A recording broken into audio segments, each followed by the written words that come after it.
This week, phones, and more phones. Mobile World Congress is back. We're going up a mountain with this good girl.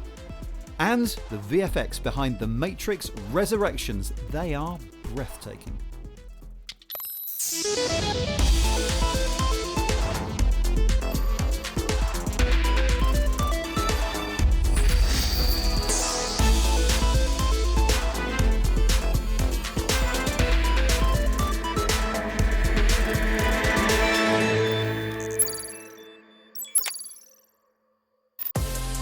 Mobile World Congress. Every year, Barcelona used to be lit up with smartphone launches and announcements of connected devices, beyond what you might ever think of or need.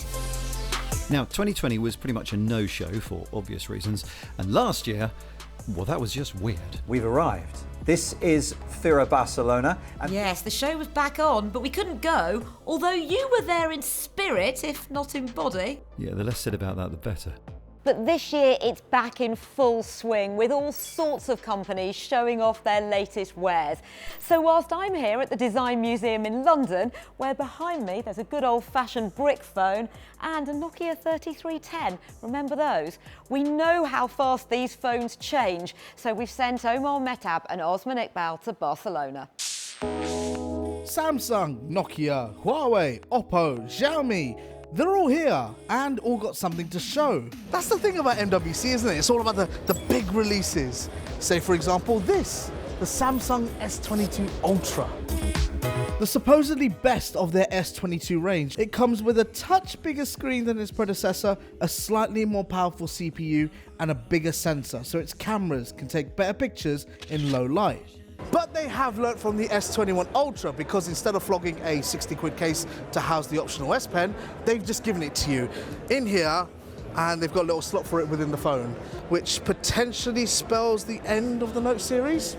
Who knows? But what I can say is, this does write smooth, you know, like pen on paper. Problem is, in some tests, the battery life is actually a little bit worse than the S21 Ultra.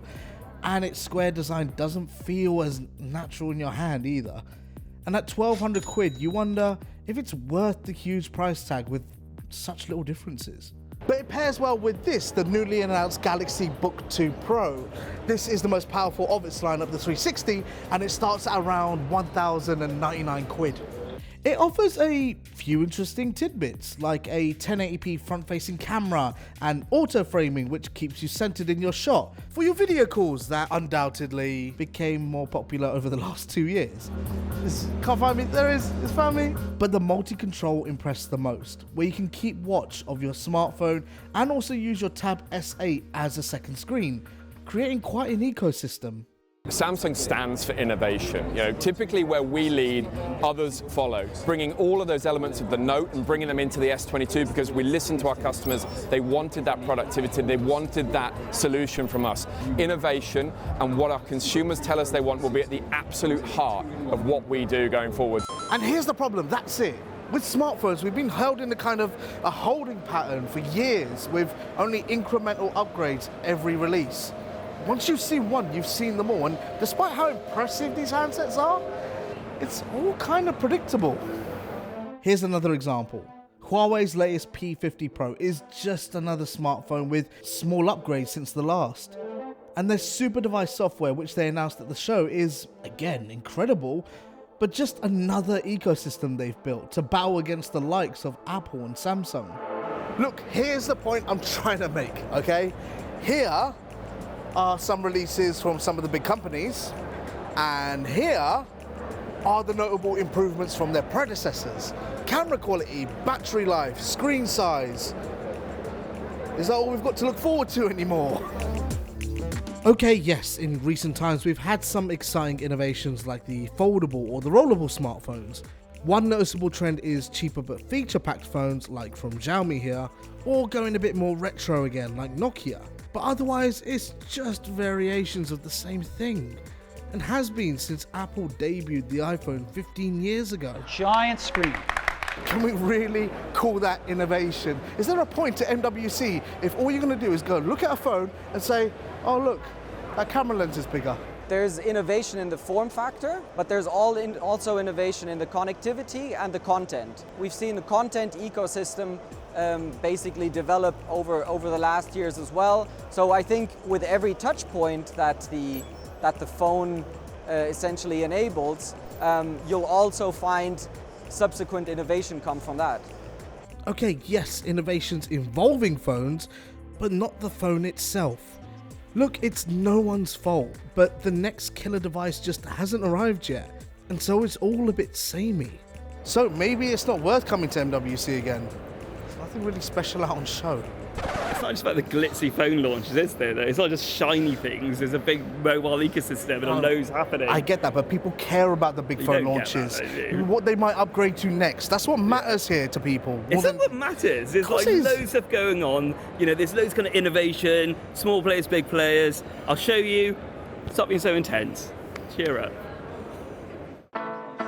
So what are these companies working on in 2022? 5G bartenders? Robot dogs? VR roller coasters, and you guessed it, the metaverse. And as I finally get back to an in-person event, I'm being made very aware that companies are eager for me to embrace the virtual world. But here's one device that is 100% metaverse proof. As screens get bigger and bigger, what happens if you make a phone with no screen at all? No buttons, no screen, purely voice controlled. Put it on and sayonara social media. These are Titan from My Manu. They're 4G enabled earbuds with the phone's functionality, and they can even translate other languages in almost real time, whilst not needing to connect to a phone like most other devices. Why don't you tell me an interesting fact about yourself? Un truc intéressant sur moi, c'est que je suis français de la côte ensoleillée de France et j'habite à Manchester où il pleut tout le temps.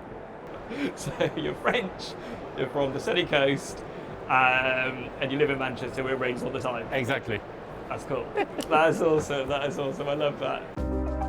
And whilst one company is ditching the screen, the AstroSlide 5G is adding even more to it. A regular rectangular phone. Where's the innovation? Watch this. Boom! It's a mechanical keyboard on a phone. And whilst I may enjoy a keyboard on a phone, it doesn't exactly scream rockstar. But this does. Zurich-based startup MicTic has developed what they're calling audio augmented reality. These wristbands connect to a smartphone app, and the sensors translate your motions into music. When you think of a cello, here's the neck of the cello, and then my right hand's the bow hand. So it would essentially be like...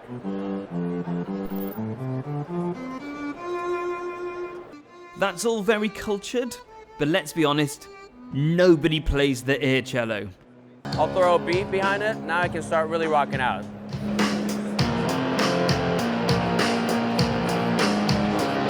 But the final word has to go to Japanese company Tolalu, who have found a truly novel way of transporting people to the other side of the world.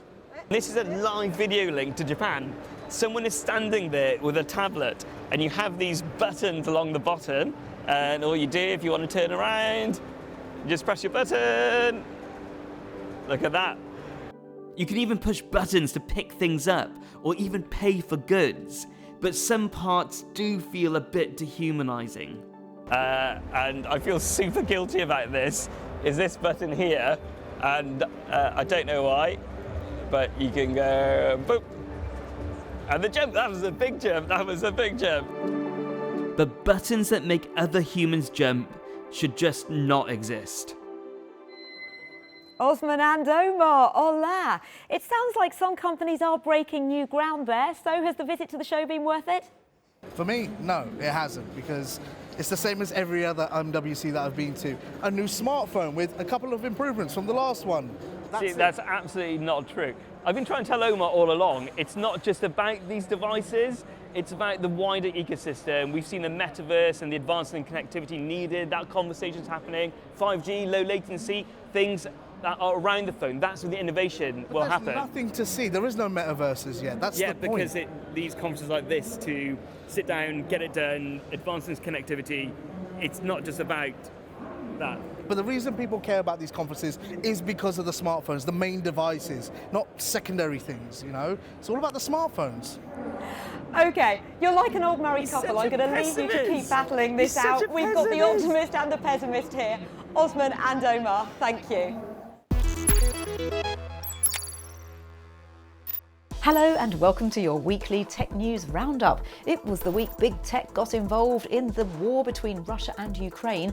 Google removed Russian state-funded publishers such as RT from Google News and YouTube and has turned off live traffic data in Ukraine on its Maps service. Apple says it's stopped selling its products in Russia and has restricted Apple Pay. And SpaceX has sent Starlink satellite terminals to Ukraine after its deputy prime minister requested the dishes over Twitter. In the week that Ford is splitting into two companies, one for electric and one for combustion vehicles, Toyota had to shut down its factories in Japan after a possible cyber attack. The world's biggest selling car manufacturer stopped for a few days after Kojima Industries was left unable to ship plastic parts and electronic components in time to the assembly lines. Activity monitoring company Fitbit is voluntarily recalling its Ionic smartwatch after users reported burns from its internal battery overheating. The wearable device was launched in 2017 and the company is issuing full refunds and discount codes for those affected. And finally, Apple co-founder Steve Wozniak's new venture includes finding junk in space. Privateer came out of stealth mode this week, hoping to accurately track and map the increasing number of satellites and debris in Earth orbit. Looks like they're working on a vacuum cleaner.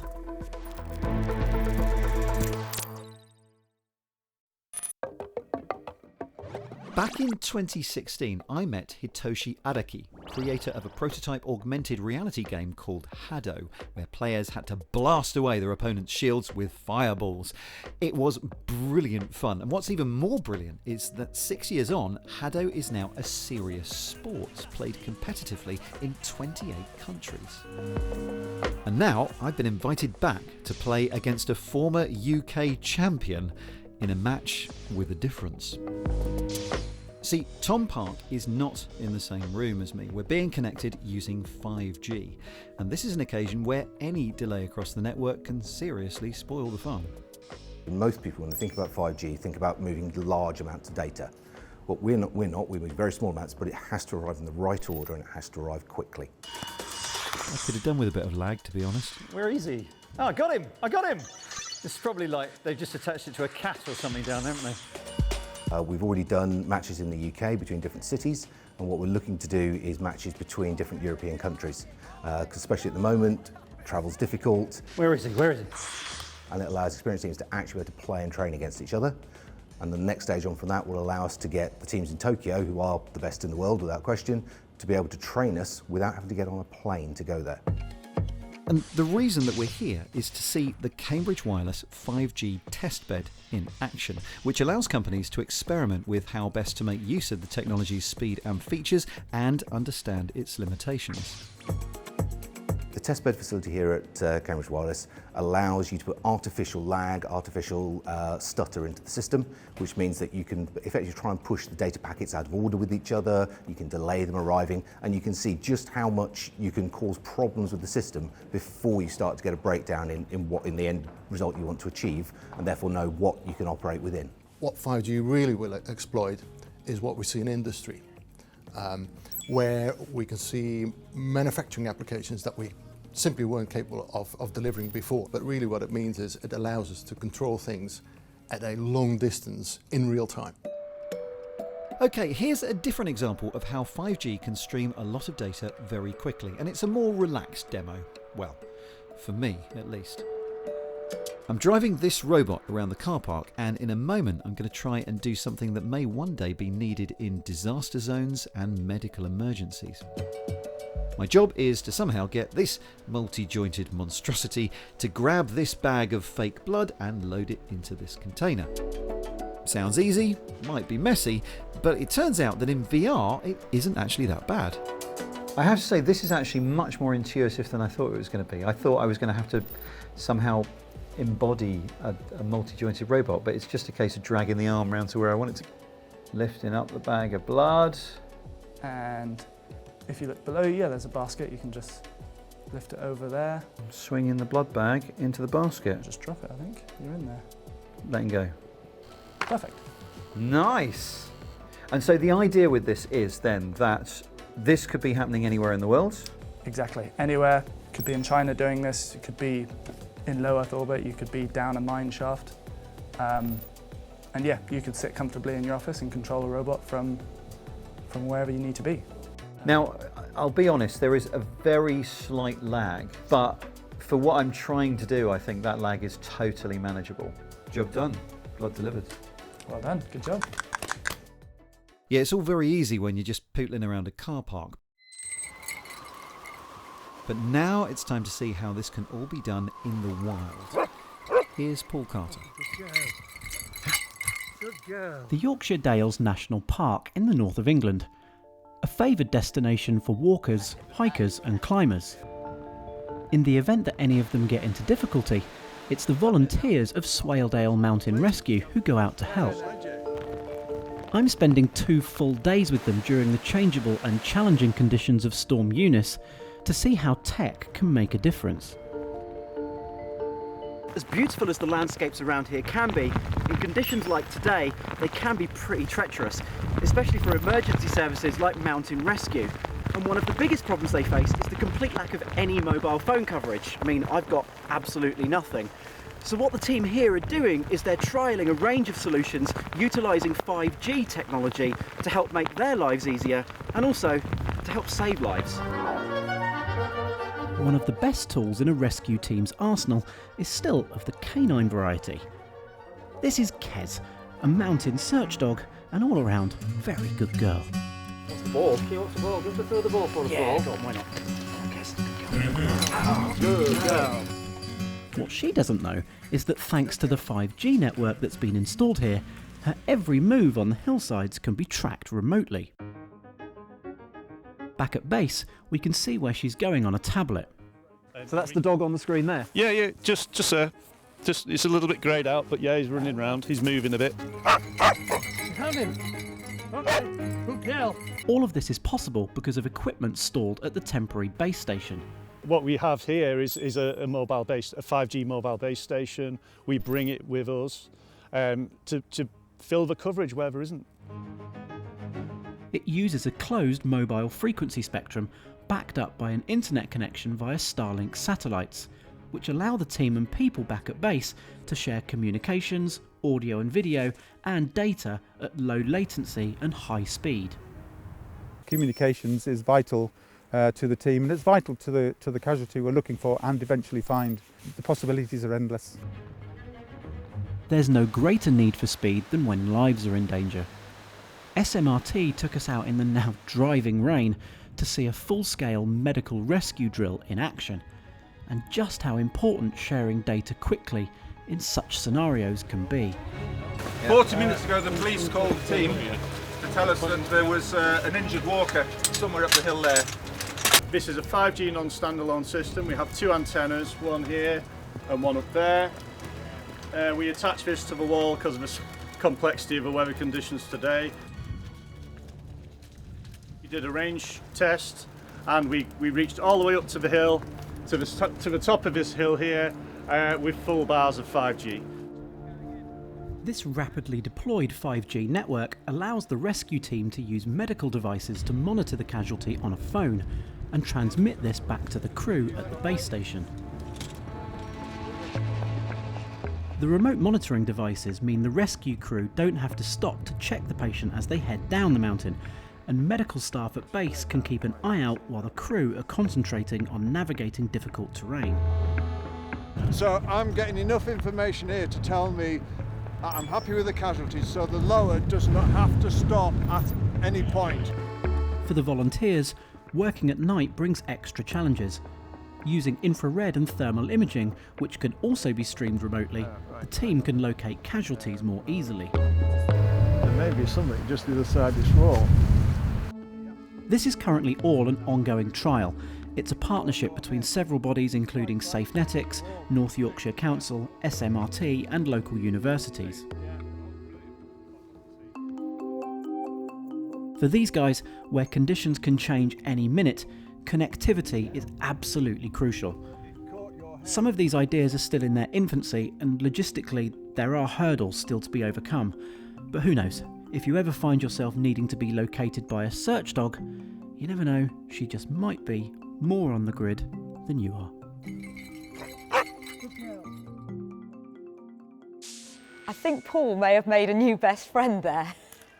Now, this time of year is movie nomination season, and for us at Click, that also means the opportunity to talk to some of the greatest minds in visual effects to see what they've been up to over the past year. First up, a look at the BAFTA-nominated Matrix Resurrections. I've had dreams that weren't just dreams.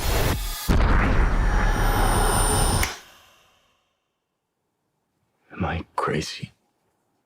We don't use that word in here. Personally, getting on board with The Matrix was huge. I think a lot of people in this industry will have probably had The Matrix affect them in different ways. There was a huge expectation on the movie's shoulders, but also particularly on VFX. Obviously, we're revisiting a world that had been created 20 years ago, so we knew that these assets were alive somewhere. We just had to try and track them down and find them, and it wasn't sadly the case that they all just live in a nice hard drive and we can just ask Warner Brothers, hey, can we have all the assets, and they send them to us. Lots of email threads, different people, old companies trying to, look through their backups and try and find whatever we can. We eventually managed to restore, I think it was a Sentinel, a Harvester, and a fetus egg stalk. We find all the files, we're like, well, how do we open it? And none of the modern 3D packages will open these files. So found an old version of the file that we could open it, export it in a different way, and then be able to pull it in. They needed upgrading. They were built a long time ago, topology's different, textures we obviously had to redo, look dev. So they gave us a perfect starting point to build on. And it was even just exciting just opening those assets and going, this is from the Matrix, this is from the first Matrix, this is wicked. Just getting to spin around the models and see how they were made. Yeah, it was really cool. We did add more details, just the way that the geometry intersected and the way that it was previously built. So we upped the detail, we upped the resolution. We were a 4K movie, so we had to make sure it held up at 4K, which the previous versions needed a little bit of a boost. Same with the fetus fields and the fetus eggs. Again, we kept the overall design, we kept the little fetus baby exactly the same, just we extended these stalks and added more detail, more cables. And that kind of fit in with the story in this case, because this is 60 years, time has passed, and the machines have sort of evolved their harvesting methods to draw more power, so we have thicker cables.